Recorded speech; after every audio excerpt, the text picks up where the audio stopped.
তোমার হাতে বানানো কফি এত ভালো হয় কি করে বলো তো? এই যে আমি তোমার আদর্শ স্বামী, তাই। রূপা,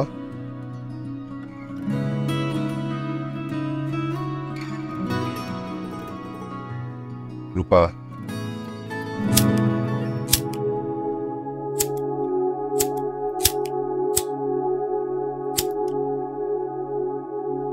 পঁয়ত্রিশ বছর বয়সে মেগাসিটি ঢাকায় নিজের ফ্ল্যাটে বসে সিগারেট ধরাতে গিয়ে 15 বছর বয়সে গ্রামের আক্ষেতের আড়ালে গিয়ে সিগারেট ধরানোর মধ্যে অদ্ভুত এক সাদৃশ্য লক্ষ্য করলাম। সিগারেট ধরাতে চাচ্ছে, কিন্তু পারছি না, হাত কাঁপছে। এভাবেই কেঁপেছিল এখন থেকে মোটামুটি বছর 20 আগে, সেই আক্ষেতে বসে জীবনে প্রথমবারের মতো সিগারেট ধরানোর সময়।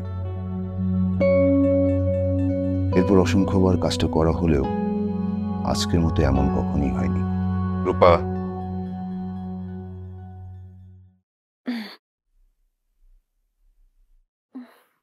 তোমার জন্য কফি বানিয়ে আসলাম নিজ হাতে।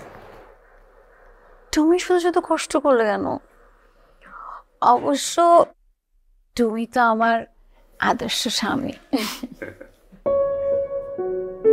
Thank you. তুমি আমার সেই মানুষ যাকে আমি প্রচন্ড ভালোবাসি, আমার জীবনের চেয়েও বেশি ভালোবাসি, এবং সারা জীবন আদর্শ স্বামী হয়েই থাকতে চাই। শুধু আপনি আমাকে ভালোবাসেন, আর কেউ ভালোবাসে না, তাই না? না, তুমিও আমাকে ভালোবাসো, সেটা আমি জানি। কফি খাও, ঠান্ডা হয়ে যাচ্ছে।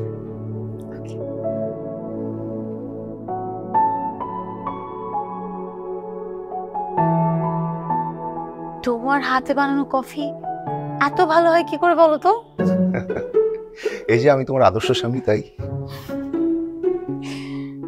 জনাব, লেট হয়ে যাচ্ছে, অফিসে যাবেন না? হ্যাঁ যাবো তো, এখনই রেডি হচ্ছে। আচ্ছা তুমি রেডি হও, আমি তোমার জন্য ব্রেকফাস্ট রেডি করি। না না, আমি বাইরে নাস্তা করে নিব, তুমি কফিটা শেষ করে আবার শুয়ে থাকো। শিওর? শিওর। উঠি তাহলে। শোনো, তাড়াতাড়ি অফিস থেকে চলে এসো। ঠিক আছে। ওকে।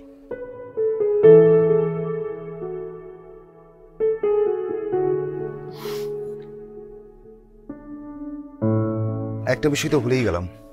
কি?